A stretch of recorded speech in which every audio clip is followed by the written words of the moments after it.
Salut à tous, bienvenue dans ce Vertical Podcast. Je prends le temps aujourd'hui de te parler de ce sujet, c'est parce qu'avec l'équipe Ascension, on intègre la nutrition directement dans nos suivis. Et pour progresser en escalade ou dans n'importe quel sport, comprendre ce que tu mets dans ton corps est tout aussi important que tes entraînements sur le mur. Je m'appelle Pierre Le Serre, je suis consultant en nutrition sportive, je suis coach d'escalade et grimpeur de haut niveau. Aujourd'hui, on va plonger dans un sujet essentiel pour ta santé et tes performances, les vitamines. Dans cet épisode, on va d'abord voir la différence entre les vitamines liposolubles et hydrosolubles, ce que ça veut dire concrètement et surtout les points clés à retenir pour bien les assimiler et optimiser ta santé. Ensuite, on parlera des vitamines qui ont un rôle antioxydant et anti-inflammatoire et pourquoi elles sont importantes pour ta récupération, ton système immunitaire et tes performances en escalade. Et pour finir, je te parlerai des carences les plus fréquentes chez les grimpeurs, notamment celles auxquelles on est le plus propice en tant que sportif et comment les prévenir facilement au quotidien.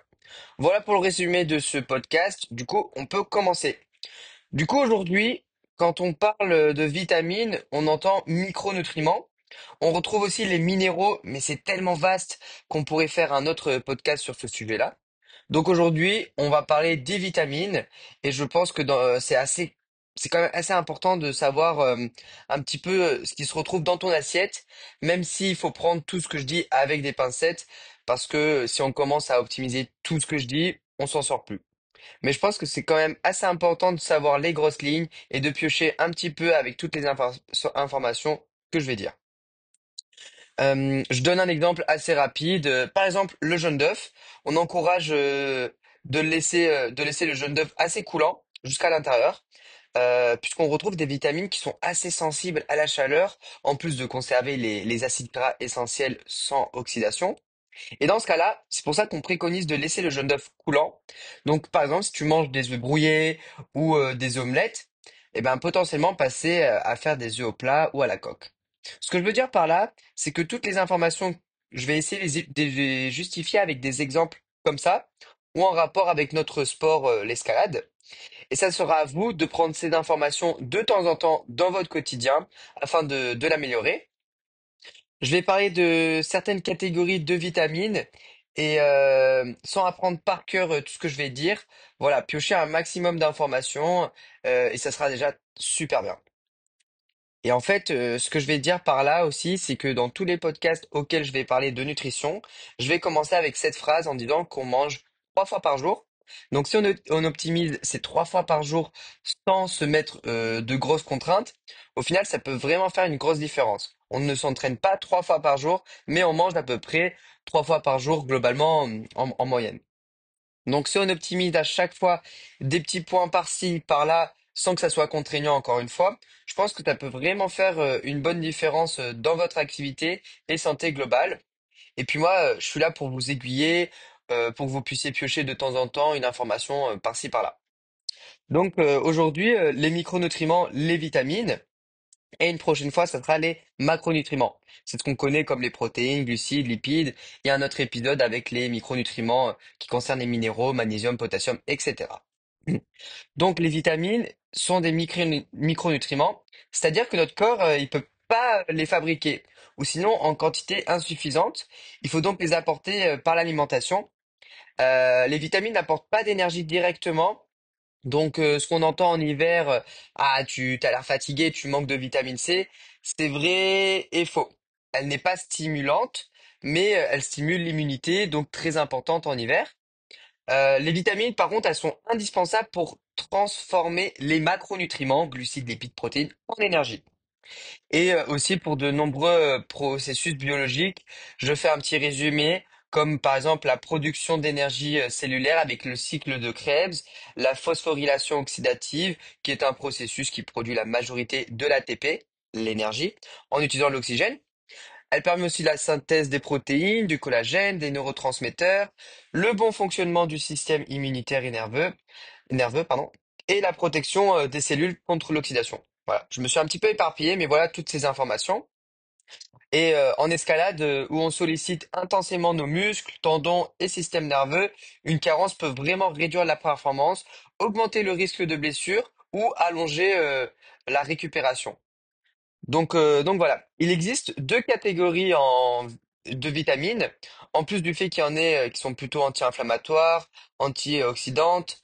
On y reviendra pour ces deux points-là. Mais voilà, deux grandes catégories de vitamines. Du coup, on retrouve quoi? En premier, les vitamines liposolubles.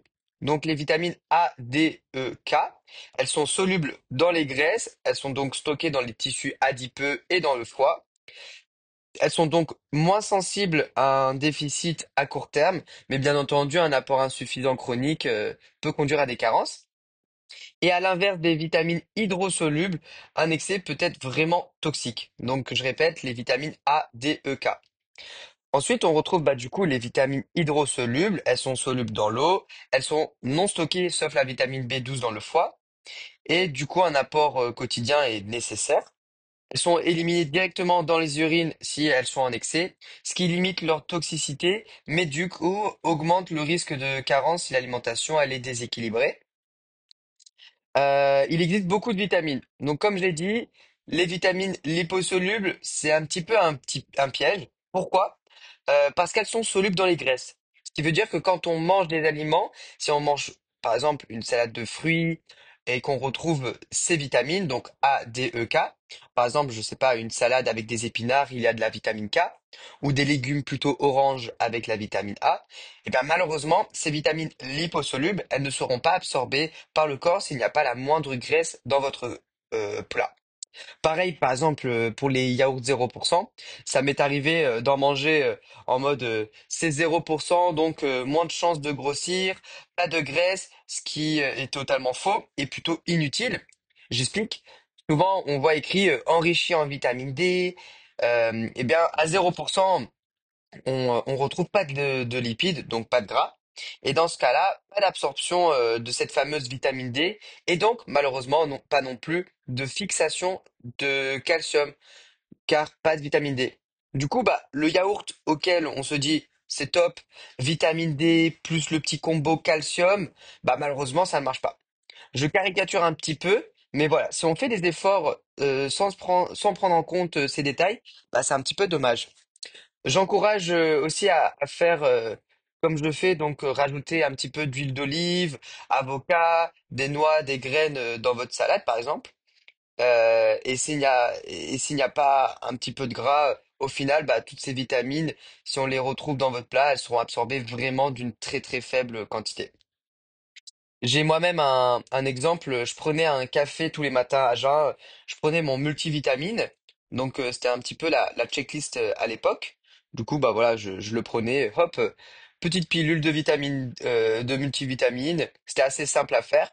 Sauf que quand je me suis rendu compte qu'il existait ce genre de catégorie et que dans mon café, il n'y avait pas forcément de beurre ou de chocolat ou quoi que ce soit, mon multivitamine servait à rien parce que ces quatre vitamines importantes sont liposolubles. Et là, à jeun, avec un café, ça ne marche pas. En plus, c'est le combo parfait car le café, il déshydrate légèrement avec la caféine qui est diurétique. Du coup, ça augmente la production d'urine et donc tu perds un petit peu plus d'eau. Là, c'était parfait. Les vitamines, elles faisaient une ligne droite directe vers les toilettes. Et puis voilà. En soi, c'est comme ça arrive et c'est bien de le savoir maintenant. Donc, si aujourd'hui tu prends un multivitamine et que vous le prenez, tu le prends au début de la journée à jeun avec un café, dis-toi que c'est pas la meilleure des idées, ou du moins on peut mettre en place un petit déjeuner équilibré ou juste un œuf ou deux. Même un spray d'huile, ça fait la différence. C'est pas le plus agréable, mais ça fait la différence. En fait, la quantité de graisse ne doit pas être astronomique, juste une petite quantité, et c'est pour ça que la plupart des gélules vitamine D, c'est dilué dans du gras. Ça s'absorbe plus facilement. Donc là, on a fait un petit peu le tour des vitamines liposolubles et hydrosolubles. On a vu la différence entre les deux, ce qu'il fallait retenir. Maintenant, on va passer aux vitamines qui ont un rôle anti-inflammatoire et antioxydant. On va voir lesquelles c'est et à quoi ça sert. En premier, on va commencer par les vitamines anti-inflammatoires. Comme leur nom indique, ça aide à réduire l'inflammation. C'est assez utile, par exemple, si on est blessé, si on a une petite gêne ou une inflammation au doigt, qui est très courant dans notre sport, l'escalade. Pour mon cas, ça m'est arrivé d'avoir des petite douleur au doigt. Et dans ce cas-là, j'essaye d'optimiser ce point en mangeant des aliments riches en vitamines anti-inflammatoires. Bien entendu, il y a un petit effet placebo, mais pour ma part, ça marche pas mal. Et puis ça aide aussi à prévenir les blessures, à protéger le corps. Donc même sans douleur, j'essaie de préconiser ces vitamines pour pouvoir supporter bah, une charge d'entraînement assez élevée. Donc voilà, c'est quand même important à ce niveau-là. On retrouve quelles vitamines qui ont un effet anti-inflammatoire? On retrouve la vitamine D, qui a un effet anti-inflammatoire reconnu. Elle régule le système immunitaire en se fixant à son récepteur VDR, ce qui réduit du coup la production de cytokines pro-inflammatoires et limite donc l'inflammation. On retrouve aussi la vitamine C, qui a un effet anti-inflammatoire indirect puisqu'elle réduit le stress oxydatif, qui est lui un facteur pro-inflammatoire. Bon, je me suis encore un petit peu éparpillé dans les infos, mais retenez juste que ces deux vitamines sont anti-inflammatoires et qu'elles sont importantes pour la santé. De toute façon, on y reviendra plus tard quand on parlera des vitamines importantes et des carences à éviter. On reverra ces deux-là et je pourrai vous expliquer pourquoi elles sont essentielles et surtout dans quels aliments vous pouvez les retrouver. Maintenant, on va passer aux vitamines antioxydantes. En gros, une vitamine antioxydante, ça sert à neutraliser les radicaux libres. Et les radicaux libres, c'est quoi? Ce sont des molécules qui peuvent endommager nos cellules et du coup nous faire vieillir plus vite. Ces radicaux libres, ils sont produits à cause du stress, du quotidien, du travail, etc., de la pollution. Donc, si tu habites en ville, il y a un petit peu plus de pollution, donc plus de radicaux libres. Des métaux lourds qu'on peut retrouver dans certains gros poissons contaminés, comme le saumon, le thon, et aussi à cause des rayons UV du soleil, par exemple. Donc voilà, toutes ces choses-là. Je trouve que c'est important de savoir quelles vitamines sont antioxydantes et quels aliments il faut manger pour les avoir, parce que bah, ça aide pour la santé générale, mais aussi pour la peau. Là, on parle un petit peu esthétique, mais pour l'escalade, par exemple, avoir une peau qui se régénère bien, ça peut vraiment aider. Durant un projet en falaise ou une compétition ou même un entraînement intensif qui met à l'épreuve notre peau, eh bien, une bonne nouvelle, pardon, on peut optimiser sa reconstruction. Comment? Eh ben, avec ces vitamines antioxydantes, lesquelles, eh ben, on retrouve encore une fois la vitamine C, qui est un puissant antioxydant hydrosoluble. Elle permet de neutraliser directement bah, les radicaux libres dans le milieu aqueux. Et elle permet de régénérer la vitamine E oxydée. Donc ça, c'est plutôt bien. On retrouve du coup bah, la vitamine E. Elle est, euh, Elle est un antioxydant liposoluble majeur. Elle protège, elle, les membranes des cellules en empêchant bah, les graisses qui les forment de s'oxyder et de s'abîmer. Et on retrouve comme dernière vitamine, c'est la vitamine A, donc surtout la bêta-carotène, qui a un effet antioxydant modéré en piégeant certains radicaux libres. Donc j'essaie toujours de mettre un petit lien avec l'escalade. Donc par exemple là pour la peau c'est important, qui est quand même un sport bah, qui demande beaucoup de contraintes au corps. Donc une alimentation qui protège les inflammations qu'on peut retrouver après un gros entraînement et qui régénère un petit peu la peau, la santé. Et dans ce cas-là, une meilleure récupération générale bah, n'est pas négligeable. Donc voilà pour ces deux catégories, anti-inflammatoires et antioxydantes. Maintenant, on va parler des vitamines qui sont assez importantes et auxquelles on est plus propice à être en carence. Bien entendu, il en existe plus que celles dont je vais parler, mais ces trois vitamines que je vais citer sont à prendre en compte puisque notre alimentation peut en manquer, surtout bah, quand on est grimpeur et qu'on fait peut-être attention à notre poids. On retrouve laquelle? Bah, encore une fois, la vitamine C qui revient quasiment tout le temps. Pourquoi une carence est possible? Eh bien, si on a un régime un petit peu trop restrictif ou une alimentation qui est pauvre en fruits et légumes, mais aussi parce qu'elle est très sensible à la chaleur, à l'oxygène et à la lumière. À partir de 60 degrés, il n'y a plus de vitamine D. Il y a une perte rapide du coup lors des cuissons prolongées et surtout à l'eau. Donc, par exemple, j'encourage à de consommer cru de temps en temps ou de partir sur une cuisson à la vapeur. La vitamine C, on la retrouve du coup dans les agrumes, orange, citron, pamplemousse, kiwi, beaucoup dans le poivron rouge, dans les brocolis, le persil, le chou. Dans ce cas-là, c'est assez facile quand on cuisine de piocher des petits bouts par-ci par-là, un petit peu crus, pour éviter bah, de tout perdre si on les cuit à la poêle ou au four. On retrouve aussi laquelle de vitamine? Eh ben, la fameuse vitamine D, puisque bah, une synthèse cutanée peut être insuffisante. Donc, quand on va au soleil, s'il y a une faible exposition au soleil, surtout en hiver ou selon où on habite, selon notre travail, et surtout, elle est aussi peu présente dans notre alimentation classique. Du coup, on retrouve environ 70 à 80% de la population en déficit, surtout en hiver, de cette fameuse vitamine D. Et puis voilà, elle est vraiment importante puisqu'elle agit comme une hormone, puisqu'elle participe à la régulation de l'expression de plus de 900 gènes qui influencent beaucoup de fonctions dans le corps, qui concernent l'immunité, les os, les muscles, etc. Mais où est-ce qu'on retrouve du coup cette vitamine D? On les retrouve dans les poissons gras, donc le saumon, le maquereau, la sardine, dans le foie de morue et son huile. Bon, ça c'est un petit peu moins sexy. Dans le jaune d'œuf, donc ça c'est assez facile. Par contre, le jaune d'œuf cru, c'est mieux.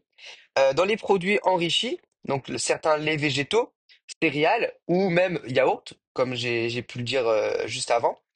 Et les expositions, bien entendu, au soleil, entre 10 à 30 minutes avec les bras et jambes découverts. Voilà. Ça dépend aussi de la saison et de l'altitude, mais voilà, à peu près entre 10 et 30 minutes. Voilà pour la vitamine D. Ensuite, on retrouve bah, comme troisième vitamine auquel on est le plus propice à être en carence, c'est la vitamine B12, la cobalamine.